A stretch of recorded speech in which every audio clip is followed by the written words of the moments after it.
Hello everyone, and welcome to another episode of Legends of the Jedi. It's been a while since the last episode dropped, so I wanted to take an extra couple beats to recap the story up until now. In the Golden Age arc, Hyperspace explorers and siblings Gav and Jory Darrigan stumbled on the fabled Sith Empire. At the same time, on a more macro scale, Empress Teta had just finished uniting the Koros system with help from her Jedi advisors Odan-Ur and Mehmet Nadil. As we learned, the Golden Age of the Sith was anything but. Their empire was in a state of decay and stagnation. After the death of Sith Lord Marka Ragnos, the leadership of the Sith essentially split off into two factions. On the one side, there was the hyper-traditionalist Ludo Kresh, and on the other side, there was the more progressive, devious Naga Sato. After Gav and Jory were taken prisoner, Sato staged a prison break and made it look like the Republic was behind it. He spirited Gav and Jory away to his hidden fortresses, separating them in the meantime. He also used the opportunity to call for war against the Republic. Although many of the Sith Lords rallied behind him, Ludo Kresh launched an attack against Sato. Kresh was defeated, but in the chaos that ensued, Jory managed to escape back to the Republic. Meanwhile, Sato took Gav under his wing and began to teach him arcane Sith magic. Sato marshaled the Sith Empire under his banner as the new, self-proclaimed Dark Lord of the Sith. Before they were set to launch their invasion, Ludo Kresh made another desperate attack against Sato, but his ship was blown out of the sky after Sato tricked Gav into attacking him. While the Sith fleet prepared for war, Jory was again taken prisoner, this time by Empress Teta's law enforcement agents in Sinagar. She was brought before a tribunal and sentenced to manual labor in a penal colony on a planet called Ronica. Jory staged a heroic escape and found her way back to Sinagar. She broke into Empress Teta's palace and confronted the Empress, bringing dire warnings of the Sith Empire. The Empress and her Jedi advisors believed Jory. They sought help from Coruscant, but the senators of the Republic waved away these warnings. Teta decided to prepare her own forces for the anticipated invasion. And as we saw at the end of last episode, this onslaught did indeed come. The Sith launched multiple offensives against the Republic. Coruscant was invaded by Sith warriors and their beasts of war. Mehmet Nadil and a few other Jedi made a last stand on the steps of the Senate building. In another part of space, Empress Teta and her own forces launched a counteroffensive in the Koros system. I left you last time on a cliffhanger. Gav was charged with commanding the Sith fleet, but he decided to go planetside and look for Jory and Sinagar. He ended up at Arba the Hutt's space dock, where one of the warriors that was with Gav killed Arba. Moments later, Jory walked in on Gav, standing over Arba's corpse and decked out in Sith armor, surrounded by Sith warriors. So naturally, she assumed that her brother turned evil, and she went in for the attack. So without further ado, hop onto your tauntauns and join me for Issue 4 of The Fall of the Sith Empire, The Dogs of War. The issue opens with Jory kneeling over Arba's dead body and sobbing. In a bit of a anticlimactic fashion from what happened last time, we see that she actually never attacked Gav at all. Her lightsaber slashes took out the remaining Massassi warriors. Again, she asks Gav, "What have you done?" Looking back at her, Gav, who is also crying by the way, starts stammering, and then he turns around and runs off. Jory tries to get him to come back, but he's already boarded his ship and he's taking off. So Jory finds another ship nearby and she decides to chase after her brother. It's convenient that she's in a literal space dock filled with all different kinds of ships. Jory follows Gav all the way back to his Sith command ship. She begins to suspect that Gav wants her to follow him. When the ship takes off into hyperspace, Jory realizes that she recognizes the Vector. She says, "Gav, what are you trying to tell me?" Gav's ship comes out of hyperspace in front of an unstable red star. We're told that this star is called Primus Goluud, a hellish place where Naga Sato can control his forces to bring about the fall of the Republic. Perhaps now, finally realizing he's actually working for the bad guys, Gav has come searching for Sato, and his resolve is firm. Here's what he says. "I know Naga Sato came here. He sits in his meditation sphere pulling strings, using Sith magic, creating illusions. I must stop him." After dismissing everyone from the bridge of his ship, Gav silently asks Jory to forgive him for not knowing what he was getting himself into. I don't know, Gav, I feel like all the warning signs were there. But anyways, Sato, he's in his meditation sphere, and we find out that he can visualize vast armies, powerful fleets, invincible warriors, and with his Sith arts, his imagination can make them all real. Sato spurs his forces onwards. He says, "Fight, my Sith warriors. The Republic's soldiers and their pet Jedi can't tell the difference between reality and illusion." Gav realizes that it was his own petty anger that helped lead to this devastating war. Despite its pleasures and opulence, he finally gets that the Sith Empire is rotten to the core. He engages his ship's weapon systems and launches an attack on Sato's meditation sphere, hoping to break his concentration. The narrative shifts to Coruscant, where we see valiant Jedi Knights making their last stand against the mighty Sith forces. We're told that these brave warriors do not waste time considering their chances for survival. All of a sudden, many of the Sith troops, ships, and beasts of war begin to fade away. Mehmet Adil notices this at once. He realizes that these overwhelming Sith forces, quote-unquote, were significantly comprised of illusions. He turns to his fellow Jedi and he says, "My friends, this is some kind of Sith sorcery. Our enemy is not so strong as we have been led to believe."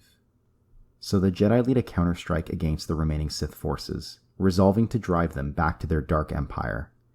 With the cry that the Force is with them, they charge at and quickly overwhelm the very confused and terrified Sith forces. Holding up their lightsabers and fighting staffs, the Jedi proclaim that the Republic will never fall. Well, I got news for you. It does. But that's 5,000 years later. The remaining Sith forces suffer heavy losses, and they begin to retreat, and the Jedi let them go. So not to deliberately foreshadow or spoil anything, but I feel like this decision is going to come back to haunt them thousands of years later. Back at Gav's ship, we see a holo image of Sato telling him to think of everything they've done together. He asks Gav to come and talk it out with him on his meditation sphere, or at the very least battle it out with him, man to man. We learn that Sato's meditation sphere is damaged, and that he's effectively stranded. "Let us do this face to face, Gav. I have taught you so much. You owe me this." Gav agrees and decides to go talk to Sato, but he also tells him that his silken words won't have any effect on him, and that he won't be convinced. "Gav, again, I got news for you. I think you just were convinced. I'm telling you, if the Star Wars universe had Darwin Awards, Gav would win one." We even see a panel where Sato mutters, "Gullible fool," to himself. Anyway, Sato instructs the Massassi warriors on Gav's ship to let him pass unchallenged, for they have much to discuss together. As soon as gullible Gav steps foot into the ship, he calls out to Sato. No reply.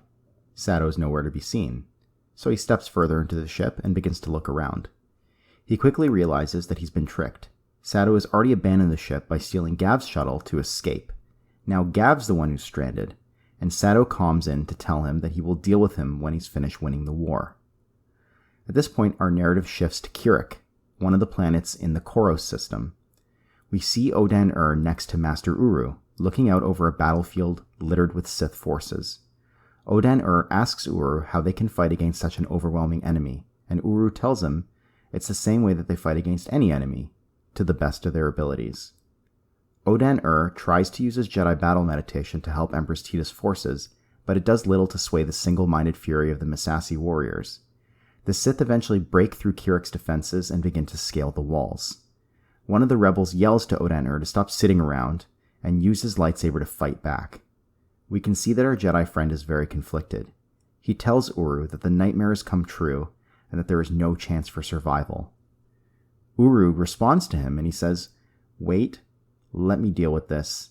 All the defenders of Kirik, stand back." As soon as the defenders retreat, the Sith begin to push forward towards Uru. This is what he says. "As your oxygen atmosphere is deadly to me, so my dense cyanogen atmosphere is deadly to you. Let the winds blow favorably." One of Uru's tentacles breaks through the crystal and the cyanogen gas begins to float through, instantly killing all the Sith warriors in the vicinity, but also causing Uru to slowly die now that he is being exposed to oxygen. Here I was hoping for some sweet Jedi technique, but instead we get biological warfare, and, despite Uru's noble sacrifice, more invaders begin to press forward. When all seems otherwise hopeless, Empress Tita's reinforcements from the prison planet Ronica appear in the skies above. If you remember last issue, the Empress decided to release the prisoners from the colony world to fight alongside her forces in exchange for amnesty.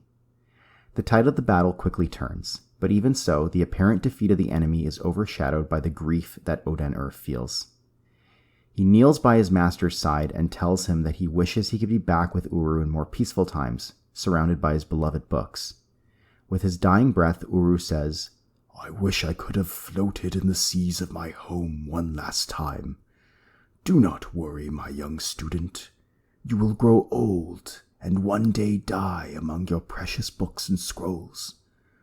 One of the most ancient Jedi ever. While Odan-Ur is saying goodbye to his master, Gav is poking around the Sith meditation sphere looking for anything that can help. He realizes the comm system still works, and he signals for help. Within seconds, Empress Tita's fleet shows up.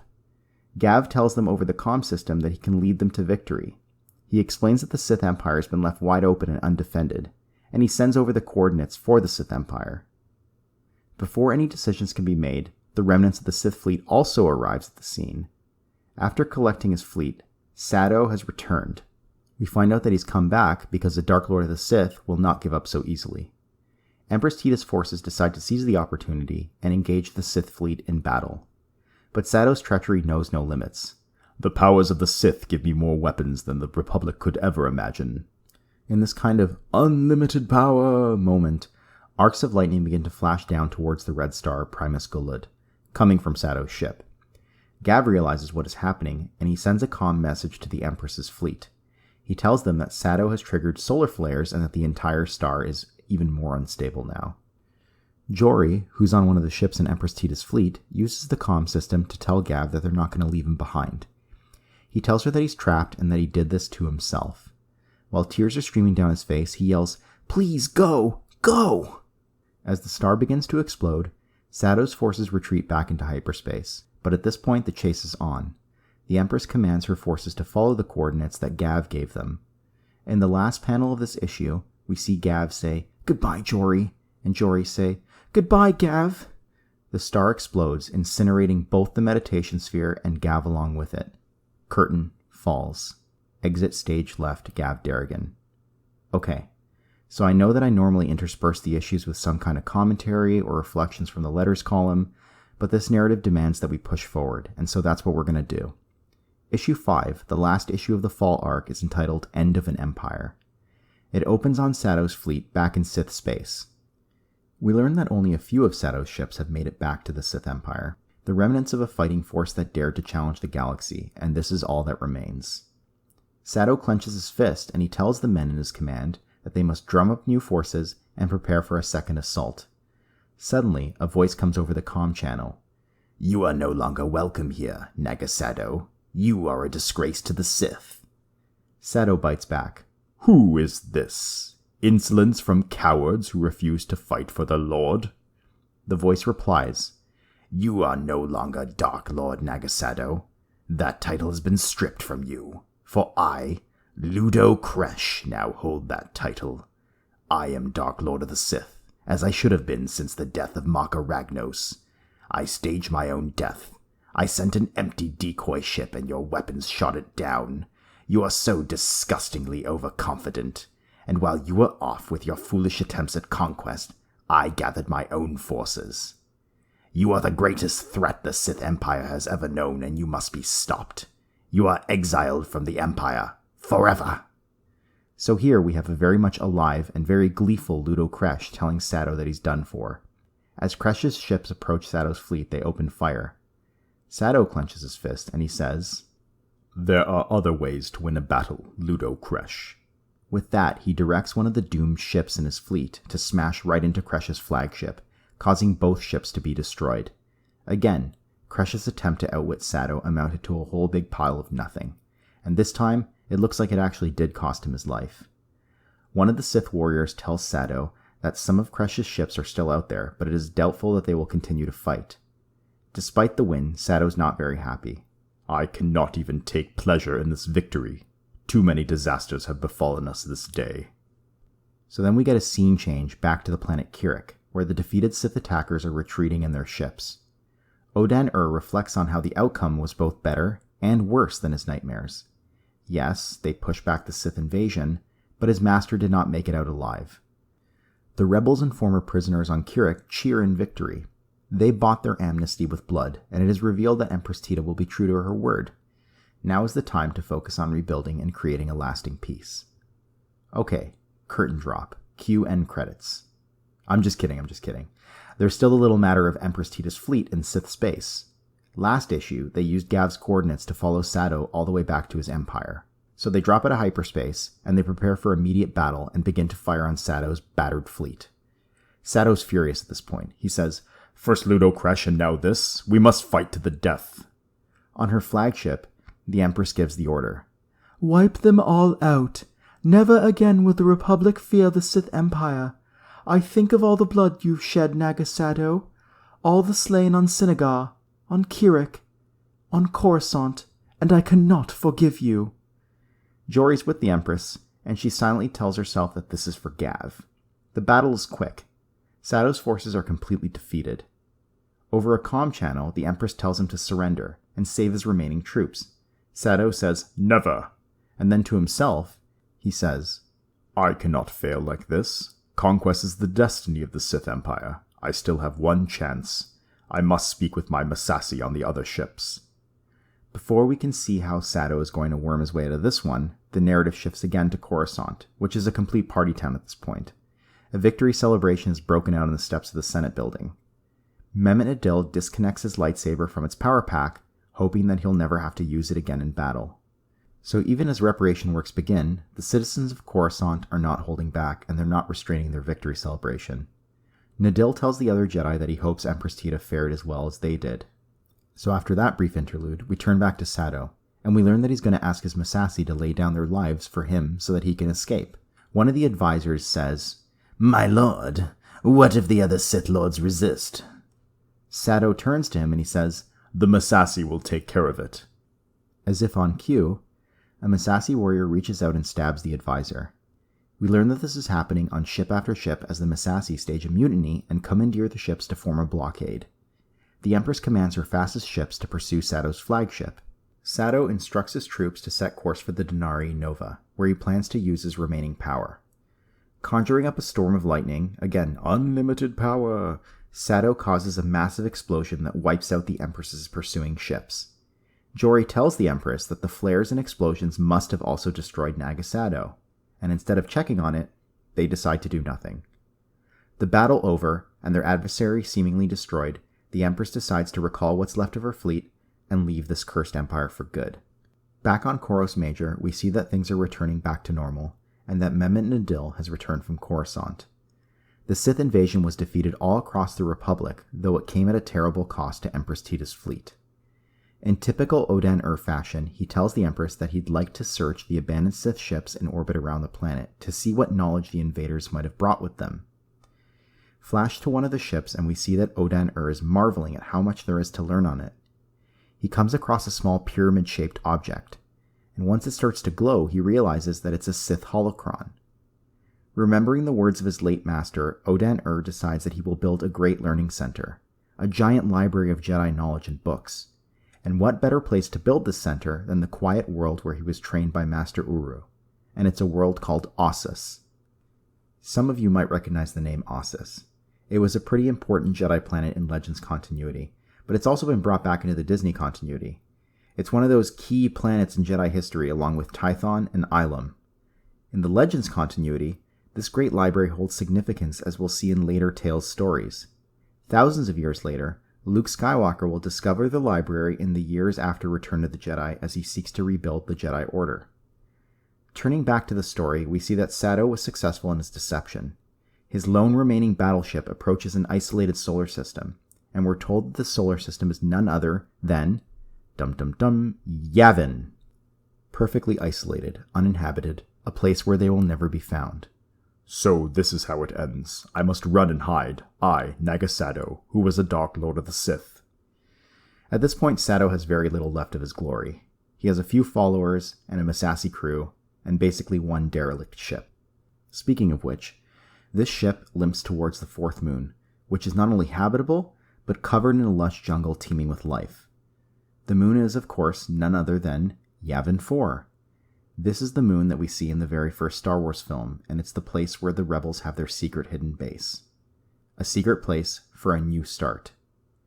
In one of the last pages of this issue, we see Sato sitting on a makeshift throne, holding a scroll, and claiming that he will have his new base no matter how long it takes. Overhead, we see the beginnings of a pyramid being built around his battleship. Sato can now exit stage right. So some of you may remember that a few episodes back I told you that we'd learn why these temples on Yavin are called Massassi temples. Well, this is why. The Massassi built them 5,000 years previously for Sato. Mighty works, no doubt, but a pale comparison to the empire Sato once controlled. On the very last page, Jory kneels before Empress Tita. The Empress reflects on the fact that Jory has lost so much in the conflict and asks if there is anything she can do to help. Jory, thinking to herself, says that she has an idea. Flash to the final panel, and we see that Jory is now running Arba's repair dock. Everything she ever wanted, more than she or Gav even thought they could ever have.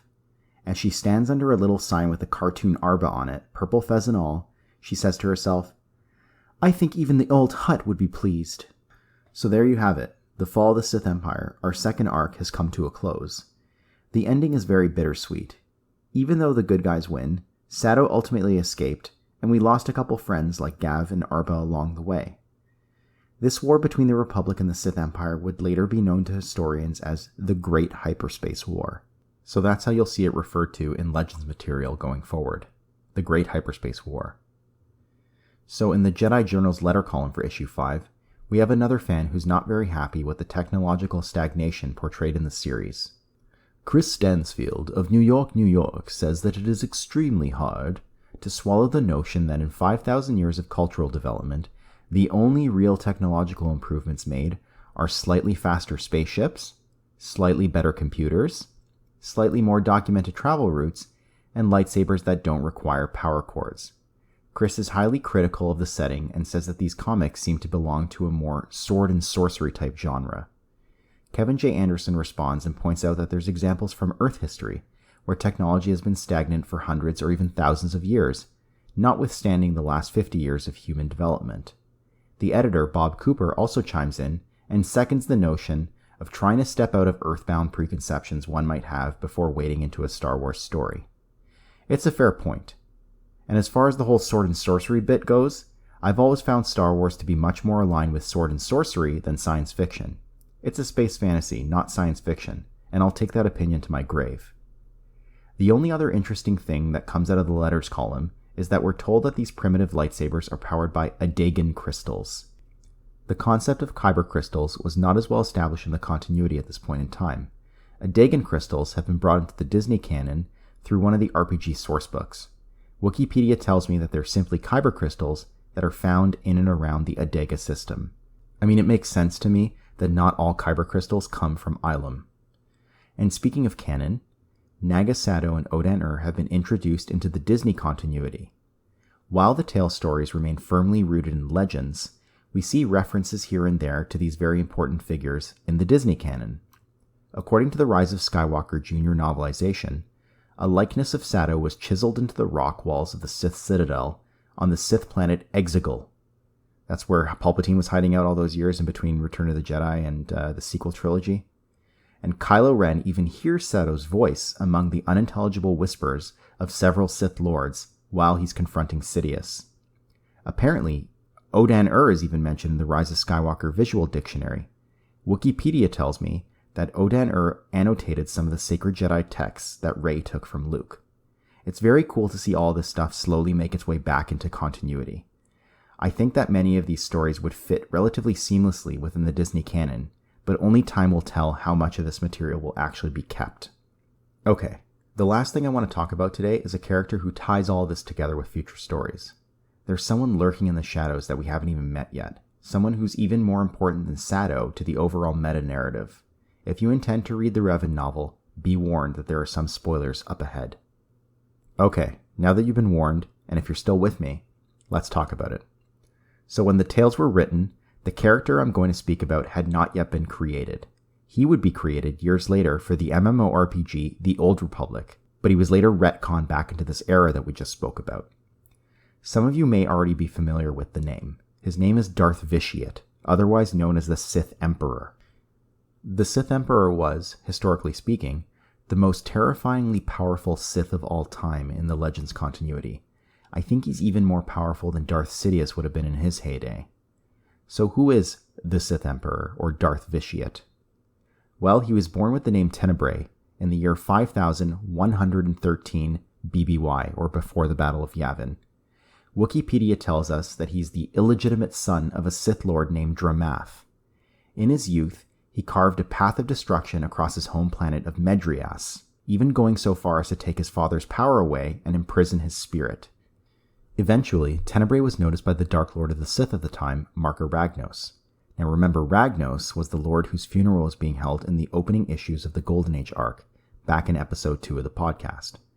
Ragnos recognized Tenebrae's power and gave him the name Lord Vitiate, elevating him as the new ruler of Medriaas. So if you remember, Sith Lords typically ruled a planet on their own. So after Vitiate becomes ruler, he renames the planet Medriaas to Nathema, and he rules it for the next century or so, wisely distancing himself from the Sith power struggles. After Sato's defeat in the Great Hyperspace War, Lord Vitiate gathered the remaining Sith Lords at Nathema. In an elaborate arcane ritual, he drained their life essence, and the life essence of the entire planet, thereby vastly increasing his powers and unnaturally prolonging his life.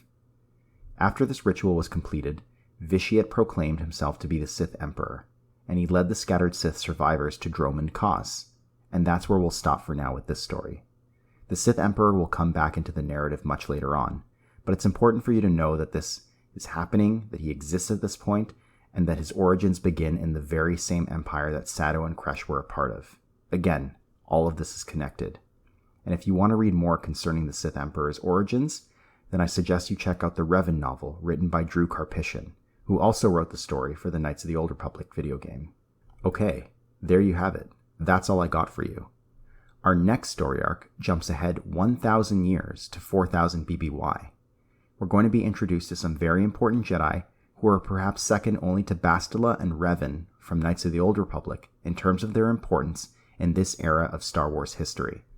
So join me next time for Ulic Kel Droma and the Beast Wars of Onderon, and may the Force be with you, always.